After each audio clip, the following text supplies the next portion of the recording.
بسم اللہ الرحمن الرحیم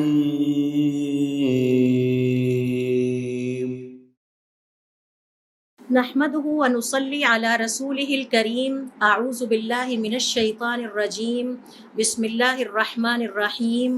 رب اشرح لي صدري ويسر لي امري واحلل عقدة من لساني يفقهوا قولي۔ اللہ رب العزت نے سال کے مختلف اوقات میں فضیلت کے ایسے دن رکھ دیے ہیں کہ جو ہمارے ایمان کو اور ہمارے جوش اور جذبے کو تازہ کرتے رہتے ہیں۔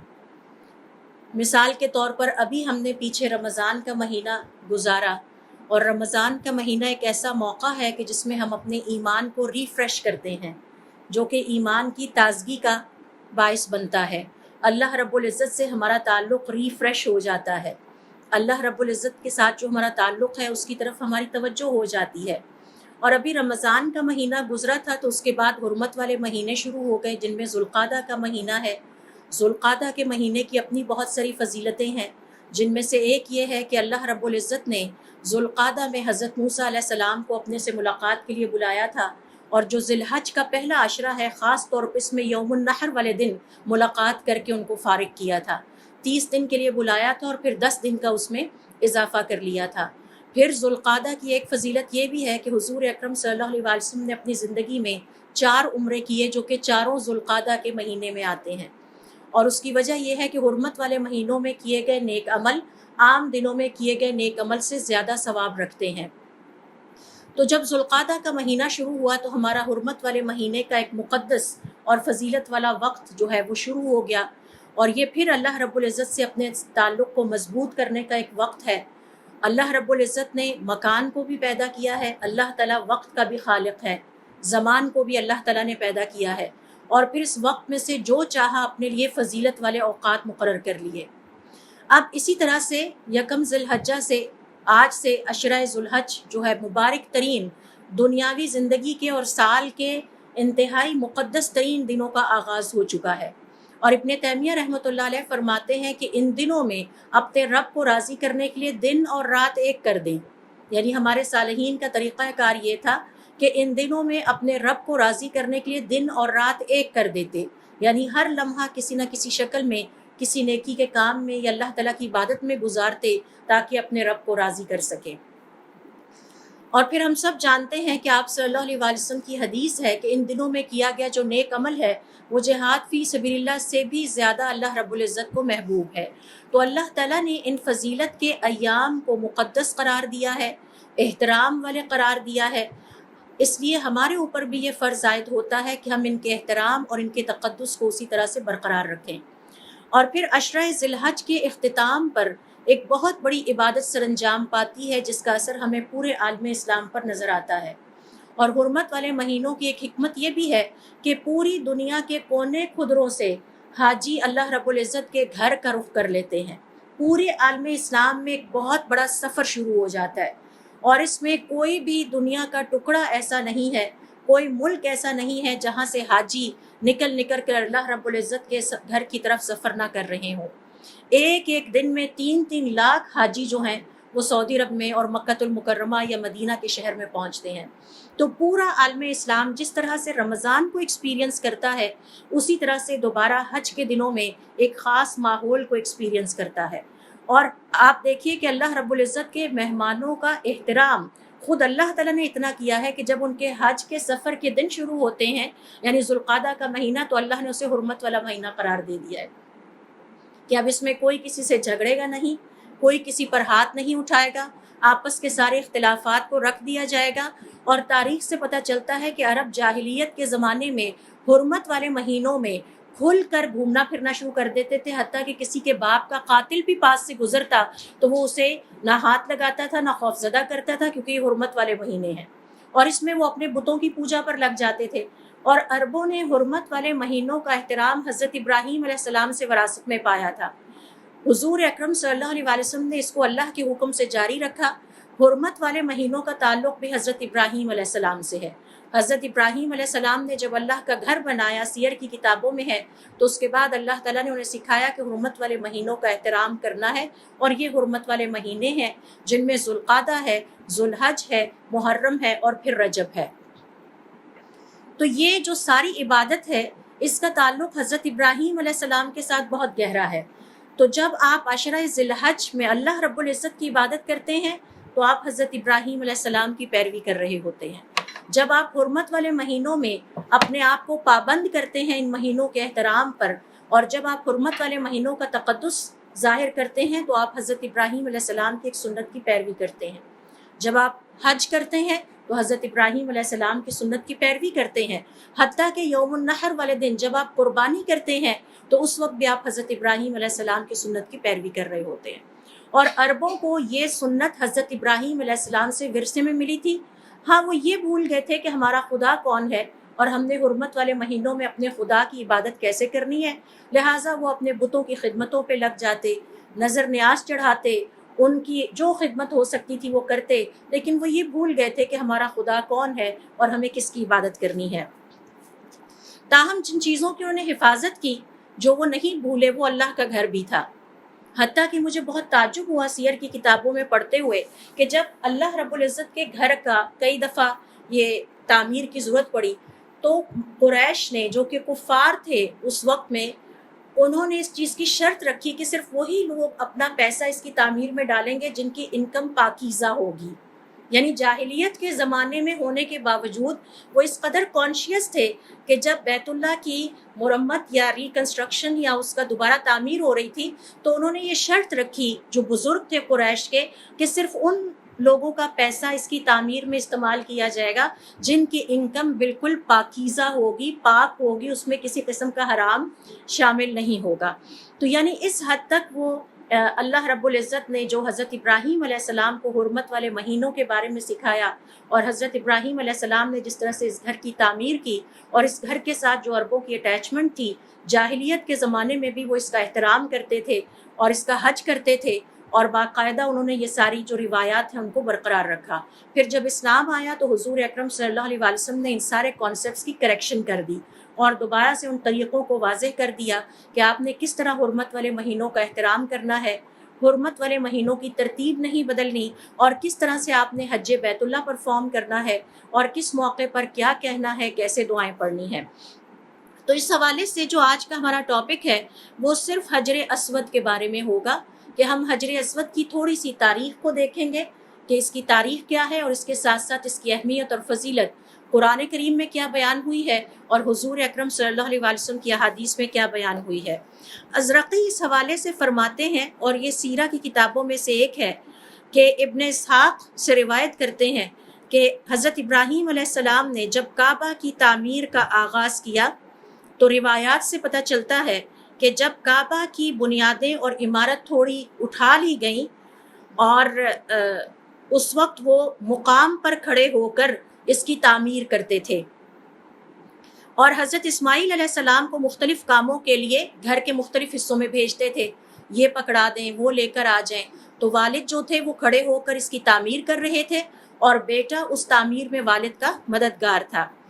یہاں تک کہ جب وہ رکن اسود یعنی حجر اسود والی جگہ پر پہنچے، اس کی تعمیر کرتے کرتے بلڈنگ کو جب اٹھایا تو ابراہیم علیہ السلام نے حضرت اسماعیل علیہ السلام سے کہا، اے بیٹے، میرے لیے کوئی پتھر تلاش کر کے لاؤ جسے میں یہاں پر رکھ دوں، تاکہ اللہ کے بندوں کو پتہ چل جائے کہ اس پتھر سے انہوں نے اپنے طواف کا آغاز کرنا ہے۔ تو یہ بات والد نے اپنے بیٹے سے کہی۔ حضرت اسماعیل علیہ السلام والد کے کہنے پر فوراً چل پڑے اور ارد گرد نظر دوڑائی کہ انہیں کوئی مناسب سا پتھر نظر آ جائے جو نمایاں بھی ہو اور اس جگہ فٹ بھی ہو سکتا ہو، اور وہ تلاش کرنے لگ گئے۔ اور جب واپس آئے تو ان کے ہاتھ میں پتھر تھا۔ حضرت اسماعیل علیہ السلام اپنی سمجھ بوجھ کے مطابق ایک پتھر لے کے آئے تو انہوں نے دیکھا کہ حضرت ابراہیم علیہ السلام کے پاس حجر اسود پہلے سے پہنچ چکا ہے،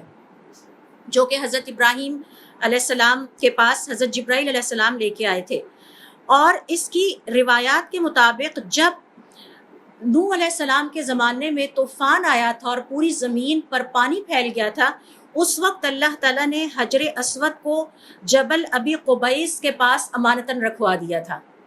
اس پہاڑ کو حکم دیا تھا کہ حجر اسود کو اپنے پاس محفوظ کر لیں تاکہ یہ طوفان میں غرق نہ ہو، اور ساتھ یہ الفاظ بھی کہے، جب تم میرے خلیل یعنی جبل ابو قبیس کو کہا، اور جبل ابو قبیس یہ مکہ بیت اللہ کے پاس ایک پہاڑی ہے، اور اس پہاڑی کی تخلیق سب سے پہلے پہاڑوں میں ہوئی تھی۔ یعنی جب اللہ تعالیٰ نے اس زمین کی تخلیق کا آغاز کیا تو سب سے پہلے اپنے گھر کی تخلیق فرمائی تھی، اور گھر کے بعد پہاڑوں کی جب تخلیق شروع کی تو جبل ابو قبیس سب سے پہلے پیدا کیا گیا تھا، روایات کے مطابق اس کی تخلیق ہوئی تھی۔ تو اللہ رب العزت نے جبل ابو قبیس نامی پہاڑ کو مخاطب کرتے ہوئے فرمایا، جب بھی تم کبھی میرے خلیل کو میرا گھر بناتے دیکھنا تو اس کے لیے اس پتھر کو نکال دینا۔ تو یہ اللہ تعالیٰ نے حکم دیا تھا جبل ابو قبیس کو۔ تو یہ روایات سے ہمیں پتہ چلتا ہے۔ تو جب حضرت اسماعیل علیہ السلام واپس آئے اور انہوں نے اپنے والد کے پاس حجر اسود کو دیکھا کہ والد کے پاس تو ایک پتھر پہلے سے ہے، تو انہوں نے کہا یا ابتی، اے میرے پیارے ابا جان۔ اچھا، یہ الفاظ مجھے روکتے ہیں یہاں پہ۔ انہی الفاظ کے ساتھ حضرت ابراہیم علیہ السلام اپنے والد کو پکارتے تھے، یا ابتی، اے میرے پیارے ابا جان۔ تو بیٹا بھی اپنے والد کو انہی الفاظ سے پکار کے کہتا ہے، یا ابتی، اے میرے پیارے ابا جان، من این لک ھذا، آپ کو یہ پتھر کہاں سے ملا ہے؟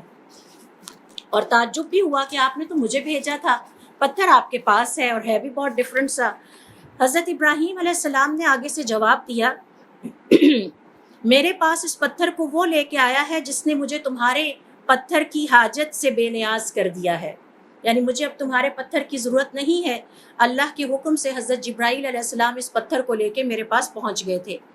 اور پھر جب جبرائیل علیہ السلام نے آگے بڑھ کر حجر اسود کو اس کی جگہ پر رکھا اور حضرت ابراہیم علیہ السلام نے ان کے ساتھ اس عمارت کی تعمیر میں حصہ لیا، تو روایات کے مطابق اس وقت یہ پتھر انتہائی روشن اور سفید اور چمکدار تھا،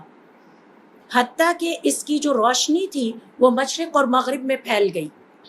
یعنی یہ اس قدر روشن تھا۔ حضرت نوح علیہ السلام کا زمانہ گزرا، طوفان کا زمانہ گزرا، اللہ تعالیٰ نے حجر اسود کی حفاظت کا انتظام کرتے ہوئے جبل ابو قبیس کو حکم دیا کہ اس پتھر کو سنبھال لو، جب تم میرے خلیل کو دیکھو گے کہ وہ اس گھر کی تعمیر کر رہا ہے اور وہ پتھر تلاش کرے گا تو یہ پتھر تم نے میری امانت اس کو واپس کرنی ہے۔ اور جب وہ پتھر حضرت ابراہیم علیہ السلام کے پاس پہنچا اور اس کو اس کی جگہ پہ حضرت جبرائیل علیہ السلام نے رکھا، تو حضرت جبرائیل علیہ السلام اور حضرت ابراہیم علیہ السلام نے دیکھا کہ اس میں سے اس قدر روشنی پھوٹ رہی تھی، وہ اتنا منور تھا کہ اس کی روشنی مشرق اور مغرب، زمین کے مشرق اور مغرب میں پھیلتی چلی گئی۔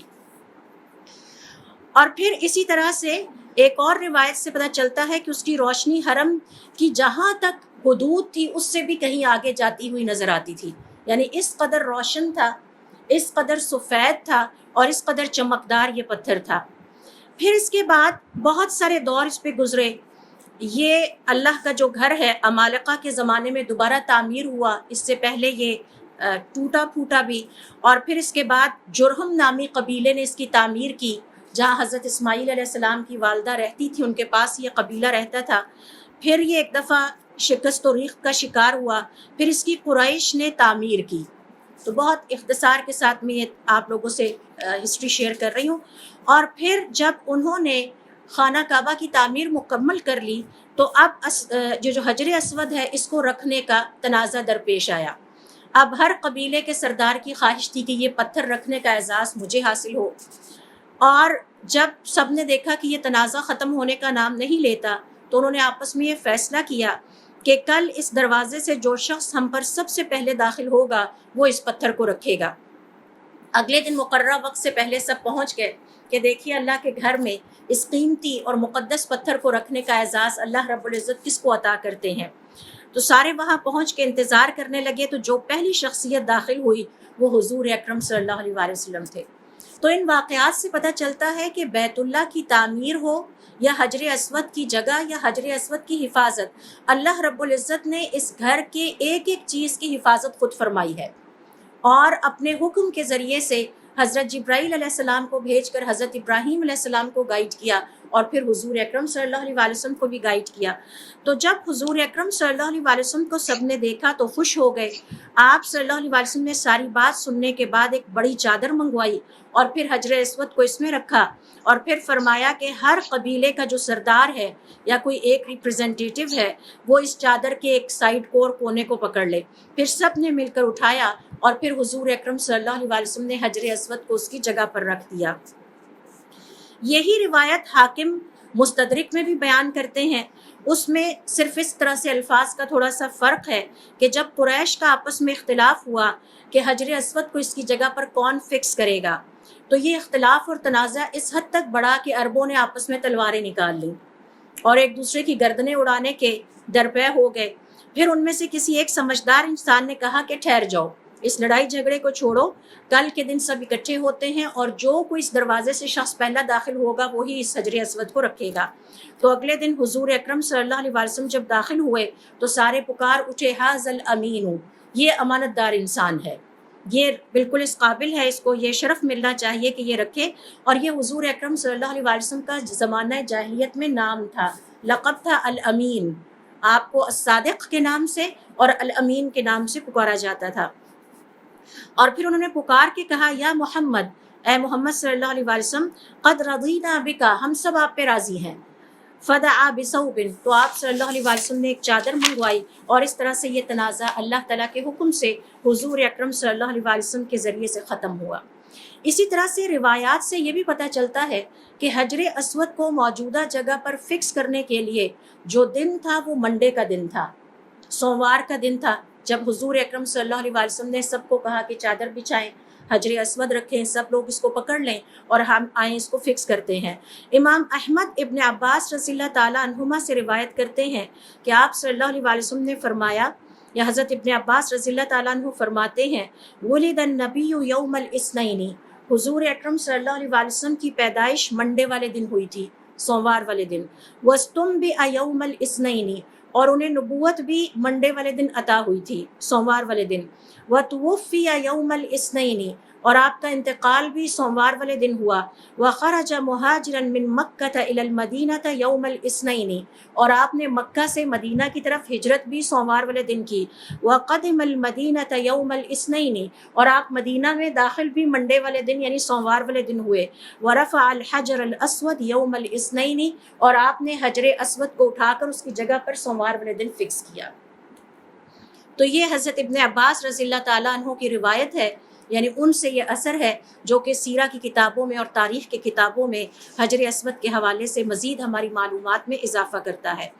اب یہ آپس میں اختلاف پایا جاتا ہے کہ یہ جو حجر اسود کو اس کی جگہ پر فکس کرنا تھا یہ کب یہ واقعہ پیش آیا۔ تو ایک رائے یہ ہے کہ آپ صلی اللہ علیہ وسلم کی بعثت سے 15 سال پہلے، اور اس وقت آپ کی عمر 25 سال تھی، اور دوسری رائے یہ ہے کہ جس وقت آپ نے حجر اسود کو اس کی جگہ پر رکھا تھا آپ کی عمر 35 ایئرس یعنی 35 سال تھی، اور یہی رائے زیادہ تر مشہور ہے،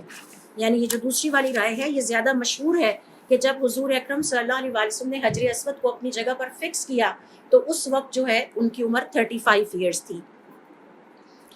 اب جہاں تک حجر اسود کی تاریخ کے بارے میں بہت طویل تاریخ ہے، آج کے اس شارٹ لیسن میں ہمارے پاس اتنا ٹائم نہیں ہوگا کہ ہم اس کو پوری کو کور کر سکیں، لیکن جیسا کہ میں نے آپ کو بتایا کہ قریش کے زمانے میں اسلام سے پہلے ایک واقعہ ایسا رونما ہوا کہ جس میں بیت اللہ میں آگ لگ گئی، اور اس میں حجر اسود بھی آگ کی نظر ہوا، اور اس کی سیاہی میں اضافہ ہو گیا، اور اس کے لیے ہمارے پاس اوتھینٹک ترین روایات ہیں۔ اور اس کے بعد پھر قبیلہ قریش نے اس کی دوبارہ تعمیر کی اور اس کو صاف کیا، لیکن اس کی سیاہی میں پہلے سے زیادہ اضافہ ہو چکا تھا۔ اب ہم دیکھتے ہیں کہ اس کی فضیلتیں کیا ہیں،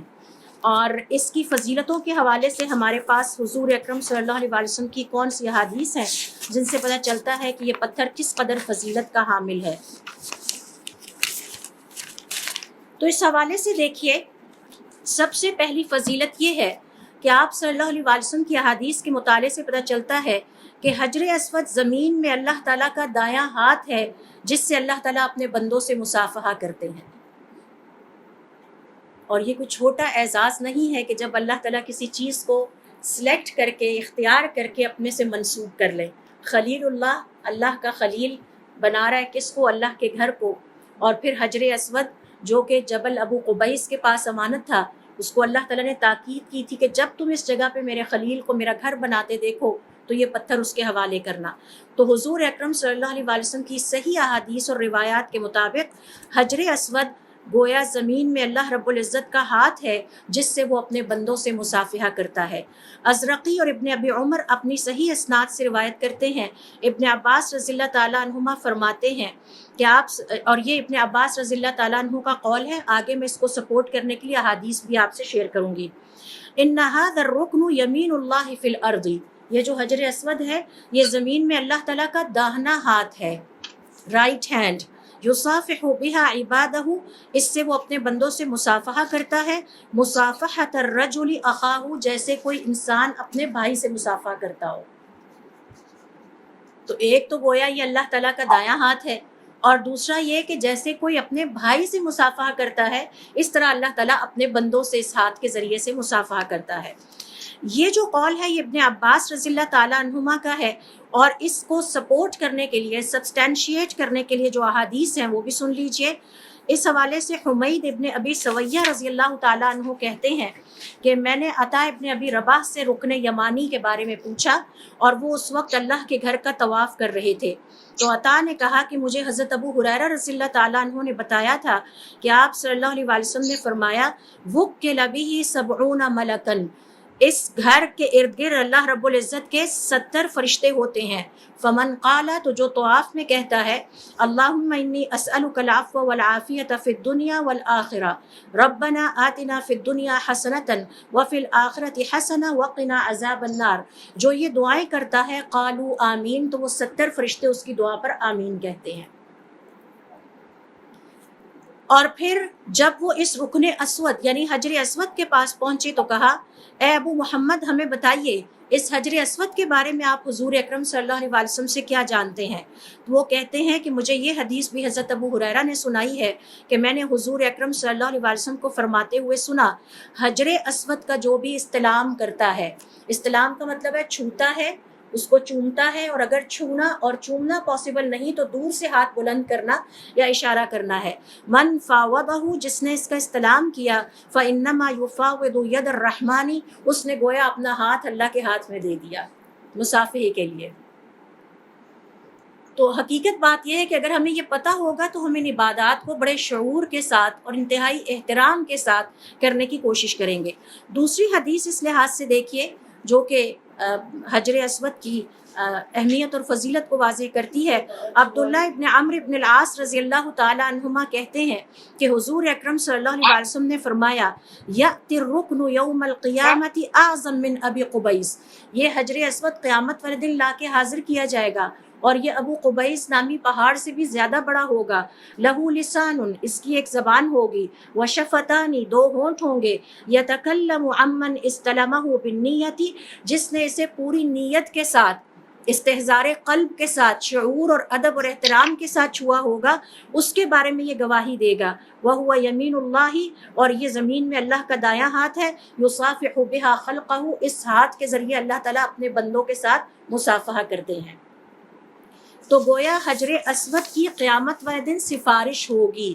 اور یہ ان افراد کے لیے سفارش کرے گا جنہوں نے پورے محبت، پورے احترام اور پورے شعور کے ساتھ اس کی اہمیت کو جانتے ہوئے، روٹین میں نہیں بلکہ اللہ رب العزت کے احترام کے ساتھ ان کے دل بھرے ہوئے تھے، اور پھر اس کا استلام کیا، چاہے وہ استلام قریب جا کے کیا، چاہے وہ دور سے اشارے کے ذریعے سے کیا۔ دوسری فضیلت دیکھیے حجر اسود کی، جس کے بارے میں حضور اکرم صلی اللہ علیہ وسلم کی متعدد روایات آتی ہیں، میں یہاں صرف آپ سے 2 یا 3 شیئر کروں گی۔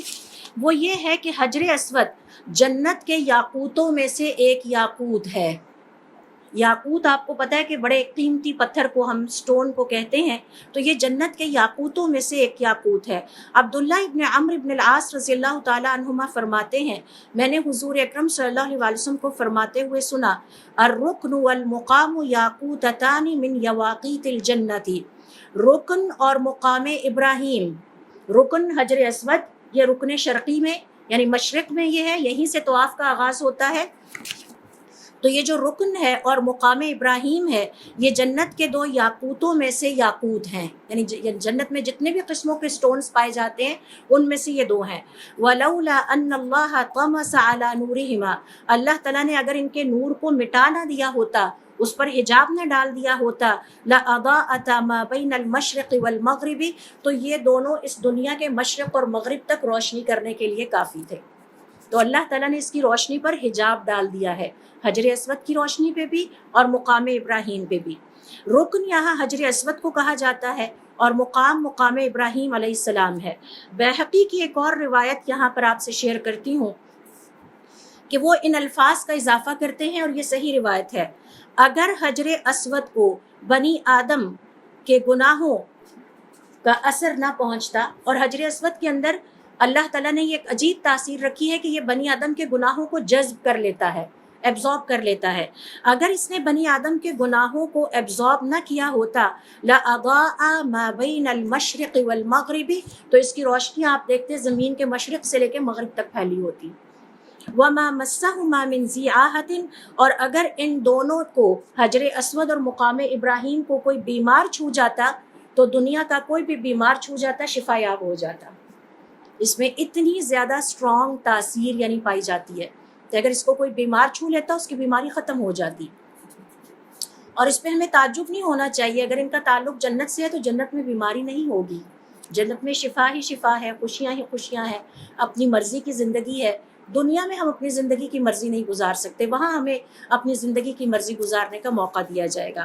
تیسری روایت ہے، عبداللہ ابن عمرو ابن العاص رضی اللہ تعالیٰ عنہما کہتے ہیں، ان الرکن والمقام من الجنتی، یہ جو حجر اسود ہے اور مقام ابراہیم ہے یہ جنت سے ہیں، یہ دونوں ہی جنت کے حصے ہیں۔ وعن ابن عباس رضی اللہ تعالیٰ عنہما، ابن عباس رضی اللہ تعالیٰ عنہما کہتے ہیں کہ زمین میں کوئی ٹکڑا ایسا نہیں ہے کہ جو جنت سے اترا ہو سوائے رکن کے یعنی حجر اسود کے اور مقام ابراہیم کے۔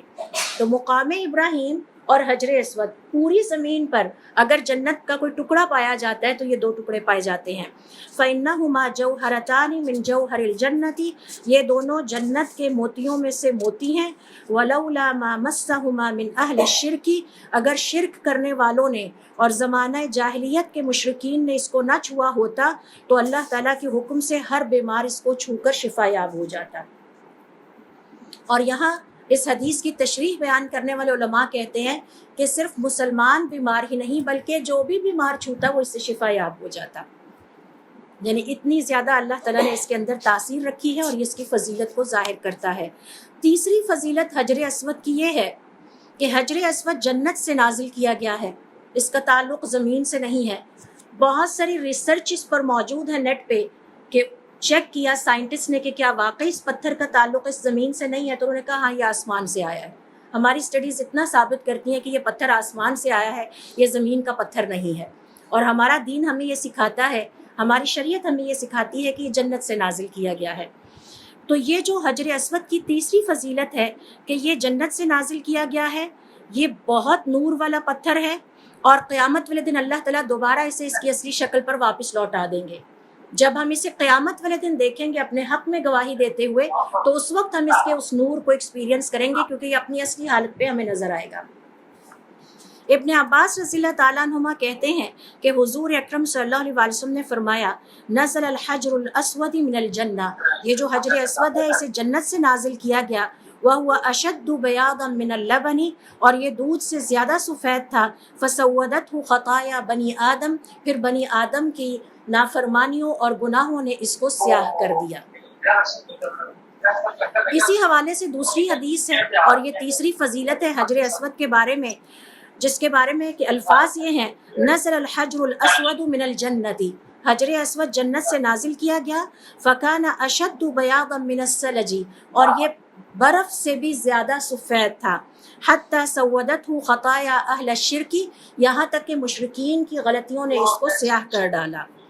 عبداللہ ابن عمرو ابن العاص رضی اللہ تعالیٰ عنہما کہتے ہیں کہ آپ صلی اللہ علیہ وسلم کو میں نے فرماتے ہوئے سنا، حضرت ابراہیم علیہ السلام جنت سے اس پتھر کو لے کر نازل ہوئے تھے، فتمتعوا به، جتنا خوش ہو سکتے ہو اس پتھر کے ساتھ ہو لو. فَإِنَّكُمْ لَا تَزَالُونَ بِخَيْرٍ، تمہارے اندر اس وقت تک خیر رہے گی، مادام بین اظہرکم، جب تک یہ پتھر تمہارے درمیان موجود ہے. فإنه یوشک ان یأتی یوم، بہت قریب ہے وہ دن آنے والا، فیرجع به من حیث جاء به، یہ پتھر اللہ کے حکم سے واپس جنت کی طرف اٹھا لیا جائے گا. یعنی ایک وقت آئے گا کہ جب لوگ حجر اسود سے محروم ہو جائیں گے، تو جب تک ہے اس کی موجودگی کا فائدہ اٹھا لیجئے. وہ وقت آنے والا ہے کہ جب یہ اللہ کے حکم سے واپس وہیں لے جایا جائے گا جہاں سے یہ آیا تھا، اور پھر آپ لوگ اس کو مس کرتے رہ جائیں گے. ابن عباس رضی اللہ تعالیٰ عنہما کہتے ہیں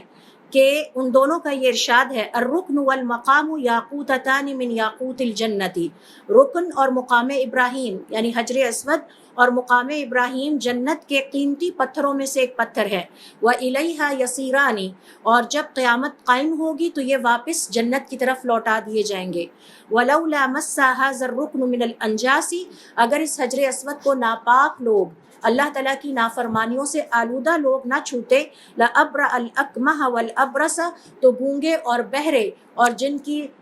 وائٹ پیچز پڑ جاتے ہیں سکن پہ، اس بیماری کے لوگ بھی اس سے شفا یاب ہو جاتے. تو یہ ہیں وہ احادیث کے جن سے پتہ چلتا ہے تیسری فضیلت حجر اسود کی، اور وہ یہ کہ یہ جنت سے ہے. زمین پر اگر کسی نے جنت کا کوئی حصہ دیکھنا ہو تو وہ اس کو دیکھ سکتا ہے. پانچویں حدیث ابن عباس رضی اللہ تعالیٰ عنہما بیان کرتے ہیں، جس میں وہ فرماتے ہیں کہ رکن اور مقام یعنی حجر اسود اور مقام ابراہیم جنت کے قیمتی پتھروں میں سے، یواقیت میں سے ایک ہیں. جب اللہ تعالیٰ نے ان دونوں کو آسمان سے نازل کیا تو ان کا بہت بڑا نور تھا، یہ بڑے پر نور تھے، اور پھر جب ان کو زمین میں رکھا گیا تو ان کا وہ نور ختم ہو گیا. اور اگر اللہ رب العزت ان کے اس نور کو ختم نہ کرتے تو یہ آسمانوں اور زمین کے درمیان روشنی کرنے کے لیے یہی کافی ہوتے. یعنی باقی پھر آپ کو اپنا سولر سسٹم نظر نہ آتا. تو اللہ تعالیٰ کی حکمت تھی کہ اس نے اس کائنات کو چلانا ہے تو اس کے نور پہ حجاب ڈال دیا تاکہ کائنات اپنے جسے روٹین اس میں آ جائے. آنس اللہ تعالیٰ بہما آدم علیہ السلام، حضرت آدم علیہ السلام کو مانوس کرنے کے لیے اس دنیا سے اللہ تعالیٰ نے یہ دو چیزیں جنت سے اتاری تھی. روایات کے مطابق جب حضرت آدم علیہ السلام کو اس روئے زمین پر نازل کیا گیا تو جس جگہ وہ اترے وہ مکہ المکرمہ تھی، بیت اللہ کے پاس اترے اور بہت اداس رہتے تھے. امام احمد ابن حنبل رحمۃ اللہ علیہ اپنی کتاب الزہد میں فرماتے ہیں 300 سال تک آدم علیہ السلام جنت کو یاد کر کر کے روتے رہے. تو ان کے بیٹوں نے ان سے کہا کہ ابا جان اب ہم سے آپ کا رونا دیکھا نہیں جاتا، آپ جنت کو اتنا یاد کرتے ہیں. تو انہوں نے کہا کہ اے میرے بیٹوں، میں جنت کو اس لیے یاد نہیں کرتا تھا کہ وہاں پر بڑی پیاری نعمتیں تھیں، مجھے تو فرشتوں کا اللہ رب العزت کے عرش کے گرد چکر لگاتے ہوئے جو تسبیحیں پڑھتے تھے ان کی آوازیں مجھے بہت یاد آتی ہیں، میں ان کو یاد کر کے روتا ہوں کہ اب میں ان سے محروم ہو گیا ہوں. تو جب حضرت آدم علیہ السلام کو جنت سے اتارا گیا زمین پہ تو ان کا یہاں دل نہیں لگتا تھا، وہ اس سے مانوس نہیں ہو پا رہے تھے اس نئے ماحول سے. انہوں نے بہت خوبصورت ماحول دیکھا تھا، جس نے پہلے جنت دیکھی اور اس کو دنیا میں بھیج دیا تو یہ ایسے ہی جیسے کسی نے شہر دیکھا اور پھر اسے گاؤں میں بھیج دیا جائے. تو روایات کے مطابق اللہ رب العزت نے جب ان کی یہ پریشانی دیکھی تو ان کو مانوس کرنے کے لیے آسمان سے یا جنت سے دو چیزیں نازل کی، جن میں ایک حجر اسود ہے اور ایک مقام ابراہیم ہے. اور روایات کے مطابق حضرت آدم علیہ السلام نے حجر اسود کو پکڑا اور پہچان لیا کہ یہ جنت کا ٹکڑا ہے اور اس کو اپنے سینے سے لگا کے روتے رہے. یعنی جس جگہ سے آئے تھے، جو ان کا ہوم ٹاؤن تھا ایکچولی، جہاں وہ رہے تھے، پیدا ہوئے تھے، اس کی یاد میں تڑپتے رہتے تھے. تو یہ جو حدیث ہے اس کا اصل میں یہ مطلب ہے کہ اللہ رب العزت نے حضرت آدم علیہ السلام کو مانوس کرنے کے لیے ان دو چیزوں کو دنیا میں سے اتارا، اور یہ دونوں اس وقت انتہائی پر نور تھے اور چمکدار تھے. تو روایات کے مطابق حضرت آدم علیہ السلام نے حجر اسود کو اپنے سینے سے لگایا اور جنت کو محسوس کیا کہ اچھا یہ میرے ہوم ٹاؤن سے مٹی آئی ہے اور وہاں سے یہ پتھر آیا جہاں میں رہتا تھا، اور جو اس قدر خوبصورت جگہ تھی، اللہ کے میں اتنے قریب تھا کہ اس کے فرشتوں کی تسبیحات دن اور رات میرے کانوں میں پڑتی تھیں. اور اگر اللہ رب العزت اس کے اوپر پردہ نہ ڈالتے اور جاہلیت والے لوگوں کے شرک اور ان کے گناہوں کی وجہ سے یہ سیاہ نہ ہوتا تو یہ ہر بیمار کو شفا عطا کرنے کے لیے اس روئے زمین پر کافی تھا. پھر اسی طرح سے 7ویں روایت ہے جس سے پتہ چلتا ہے کہ ابن عباس رضی اللہ تعالیٰ عنہما فرماتے ہیں کہ رکن یعنی حجر اسود اور مقام ابراہیم جنت کے دو قیمتی پتھروں میں سے ایک ہیں۔ اللہ رب العزت نے ان میں سے ایک کو صفا پہ اتارا، یہ ایک اور روایت ہے، اور اس کے نور سے مشرق اور مغرب کے جو زمین کے مشرق اور مغرب ہیں وہ روشن ہو گئے۔ اور پھر اسی طرح سے اللہ رب العزت کے حکم سے جو دوسری چیز ہے وہ مروہ پہ اتری۔ صفا اور مروہ کی اہمیت بھی ہمیں یہاں سے پتہ چلتا ہے۔ پھر اسی طرح سے 8ویں روایت ہے کہ عباس رضی اللہ تعالیٰ عنہما کہتے ہیں کہ حضور اکرم صلی اللہ علیہ وسلم نے انہیں بتایا، اور وہ حضرت عائشہ سے مخاطب تھے، اور اماں عائشہ بھی ان کے ساتھ اس وقت کعبہ کا طواف کر رہی تھیں۔ جب آپ نے حجر اسود کا استلام کیا تو فرمایا، اے عائشہ، اگر جاہلیت کی گندگی اور انسانوں اور بنی آدم کی نافرمانیوں کی ناپاکی اس پتھر کو نہ چوستی اور اس پتھر کے اوپر حاوی نہ ہوتی تو اس سے ہر بیمار روئے زمین پر شفا پا جاتا۔ تو یہ حضرت عائشہ رضی اللہ تعالیٰ عنہ اس کو روایت کرتی ہیں۔ اور پھر آپ صلی اللہ علیہ وسلم نے فرمایا کہ ایک وقت آئے گا کہ جب اللہ رب العزت اس پتھر کو واپس اس کی کیفیت پر اسی طرح کر دیں گے جیسے یہ پہلے دن تھا، اور تمام لوگ اس کو دیکھیں گے اور اس کو واپس اسی طرح سے تخلیق کر دیا جائے گا جیسے یہ پہلے دن تھا۔ اور یہ جنت کے یاقوتوں میں سے یعنی قیمتی پتھروں میں سے ایک پتھر ہے، لیکن اللہ رب العزت نے اس کو تبدیل کر دیا، اور اس کی تبدیلی کی وجہ نافرمانوں کی نافرمانیاں ہیں، اور اللہ رب العزت کے حق میں کوتاہیاں ہیں، اور اللہ رب العزت نے اس کی زینت کو ختم کر دیا ہے،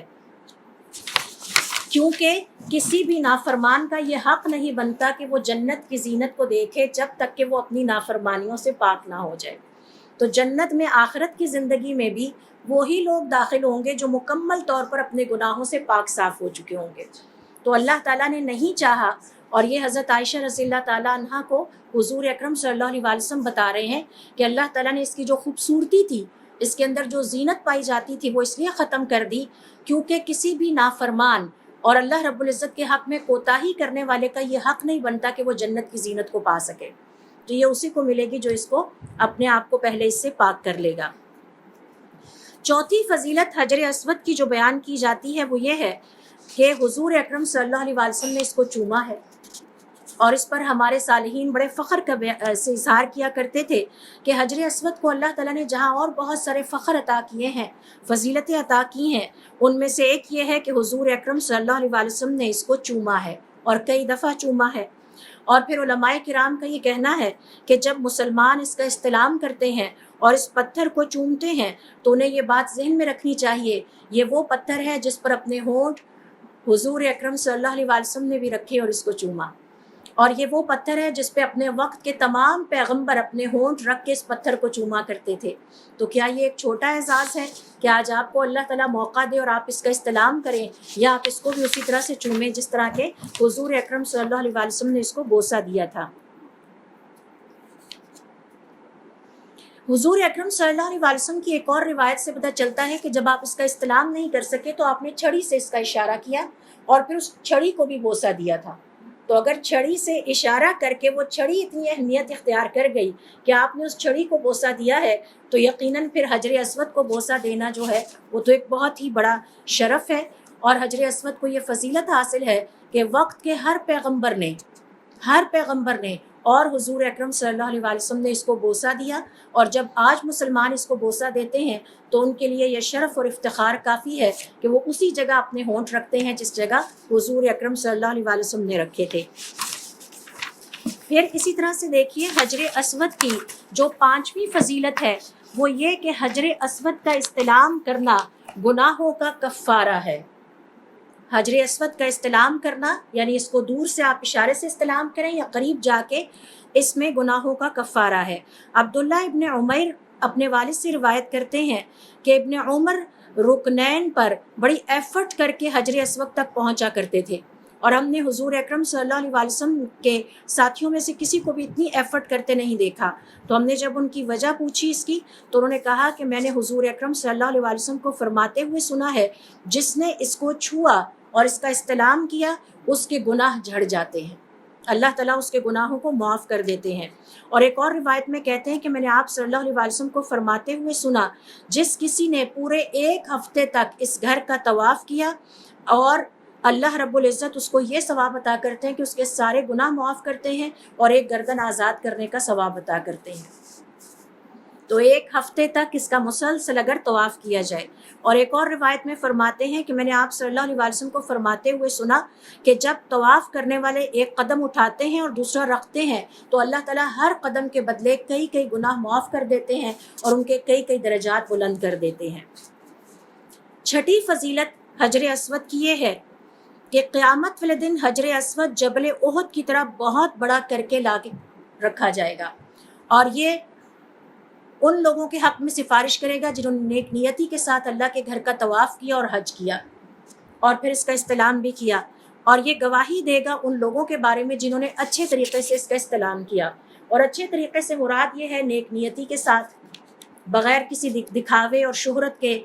کسی کو دھکا دیے بغیر، کسی کو تکلیف اور اذیت دیے بغیر اس کا استلام کیا، اور اس شعور کے ساتھ کیا کہ اللہ رب العزت کا داہنا ہاتھ ہے اس زمین پر۔ ابن عباس رضی اللہ تعالیٰ عنہما کہتے ہیں حضور اکرم صلی اللہ علیہ وسلم کا ارشاد ہے کہ یہ جو پتھر ہے قیامت والے دن اللہ تعالیٰ اس کو ایک زبان عطا کریں گے اور 2 ہونٹ عطا کریں گے اور 2 آنکھیں عطا کریں گے، اور یہ پہچان لے گا ان تمام افراد کو جنہوں نے دنیا کی زندگی میں اچھے طریقے سے اس کا استلام کیا تھا، اور پھر ان کے لیے اپنے رب سے سفارش کرے گا کہ اللہ تعالیٰ ان کو معاف کر دے، ان کی مغفرت فرما دے اور انہیں اپنی جنت میں داخل کر لے۔ ابن عباس رضی اللہ تعالیٰ عنہما کہتے ہیں حضور اکرم صلی اللہ علیہ وسلم کا ارشاد ہے کہ حجر اسود جنت کے قیمتی پتھروں میں سے ایک پتھر ہے، اور اسے مشرکین اور اللہ تعالیٰ کے نافرمانوں کی نافرمانیوں نے سیاہ کر دیا۔ قیامت والے دن یہ احد کے پہاڑ کی مانند بڑا کر کے اٹھایا جائے گا، یعنی آج تو آپ اسے چھوٹا سا دیکھتے ہیں نا، اس دن یہ بہت بڑا ہوگا، اور پھر یہ گواہی دے گا ہر اس شخص کے لیے، اور اسے پہچان لے گا جس نے دنیا کی زندگی میں اجر و ثواب کی نیت سے اس کا استلام کیا تھا اور اس کا بوسہ لیا تھا۔ پھر اسی طرح سے 7ویں فضیلت حجر اسود کی یہ ہے کہ حجر اسود کے پاس کی گئی دعا قبول ہوتی ہے۔ ابن عمر رضی اللہ تعالیٰ عنہما کہتے ہیں کہ رکن یمانی یعنی حجر اسود کے پاس اور جو مقام ہے، یہ دونوں جگہ ایسی ہیں کہ جہاں پر آپ دعا کریں گے تو فرشتے آپ کی دعا پر آمین کہتے ہیں، اور یہ دعا کی قبولیت کی جگہ ہے۔ تو بیت اللہ کے اندر اور مکۃ المکرمہ کی زمین پر ہم نے سیکھا تھا 15 جگہ ایسی ہیں جو دعا کی قبولیت کی جگہ ہیں، جن میں مقام ابراہیم بھی ہے، حجر اسود بھی ہے، زمزم کا کنواں بھی ہے، اور اس کے علاوہ میں نے آپ سے شیئر کیا تھا کہ 15 جگہ ایسی ہیں جہاں جنت کے دروازے کھلتے ہیں روایات کے مطابق۔ تو گویا جب آپ اللہ تعالیٰ مکۃ المکرمہ میں یعنی اللہ کے گھر میں، حتیم بھی ہے، تو جب آپ ان جگہوں پر پھر رہے ہیں تو آپ یوں سمجھیے کہ آپ جنت کے دروازوں کے بالکل وہاں پر گھوم پھر رہے ہیں۔ ابن عباس رضی اللہ تعالیٰ عنہما کہتے ہیں کہ حضور اکرم صلی اللہ علیہ وسلم نے فرمایا حجر اسود زمین میں اللہ تعالیٰ کا دایاں ہاتھ ہے، اس سے وہ اپنی مخلوق کے ساتھ مصافحہ کرتا ہے، اور قسم اس ذات کی کہ جس کے ہاتھ میں میری جان ہے، کوئی بھی مسلمان اگر حجر اسود کے پاس اللہ تعالیٰ سے کوئی دعا کرے گا اللہ اسے ضرور عطا فرمائیں گے۔ تو یہ دعا کی قبولیت کی ایک جگہ بھی ہے، جس طرح دعاؤں کی قبولیت کے اوقات بھی ہیں، تو مقدس اوقات اور مقدس جگہ۔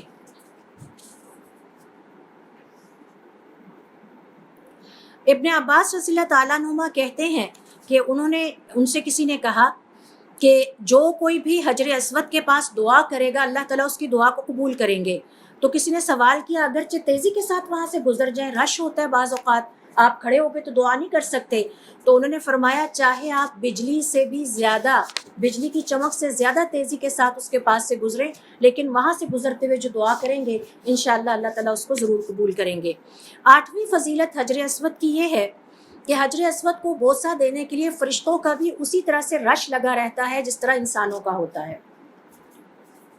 وہب ابن منبہ ابن عباس رضی اللہ تعالیٰ عنہما سے بیان کرتے ہیں کہ جبریل علیہ السلام حضور اکرم صلی اللہ علیہ وسلم کے پاس حاضر ہوئے۔ آپ صلی اللہ علیہ وسلم نے دیکھا کہ حضرت جبرائیل علیہ السلام کے پروں پر سرخ رنگ کا کوئی غبار سا ہے، جس کی رنگت سرخ ہے۔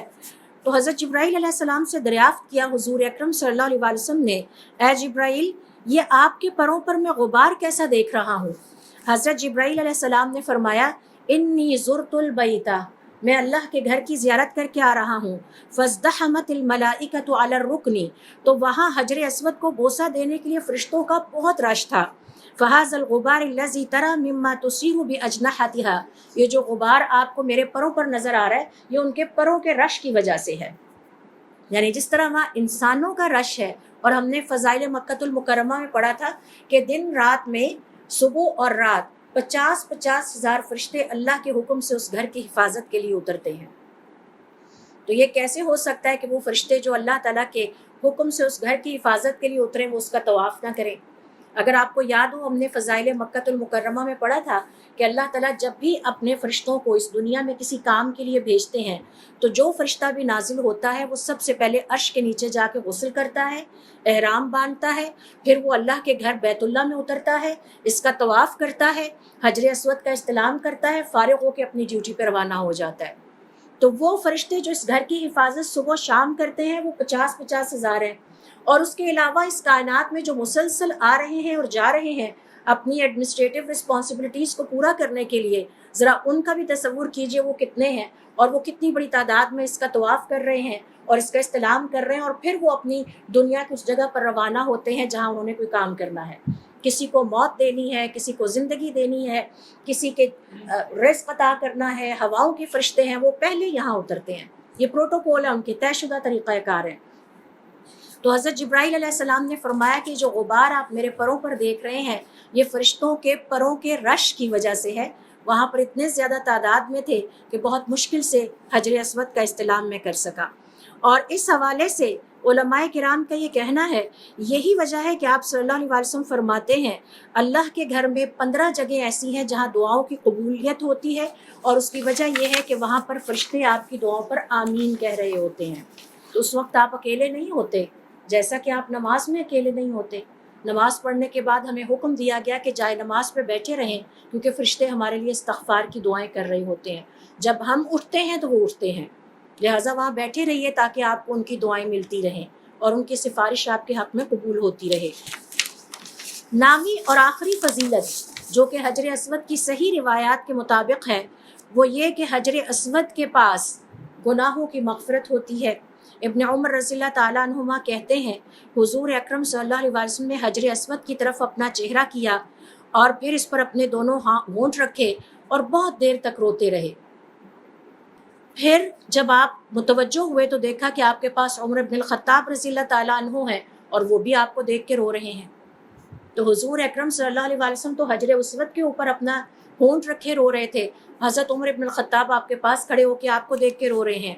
اور پھر آپ نے حضرت عمر رضی اللہ تعالیٰ عنہ کو دیکھ کے فرمایا اے عمر، یہاں پر دل ہلکے ہوتے ہیں، یہاں سینے ہلکے ہوتے ہیں. ظاہر اپنے رب سے بات کر کے اس کے سامنے رو کے جو تسلی ہوتی ہے وہ کہیں اور نہیں ہوتی.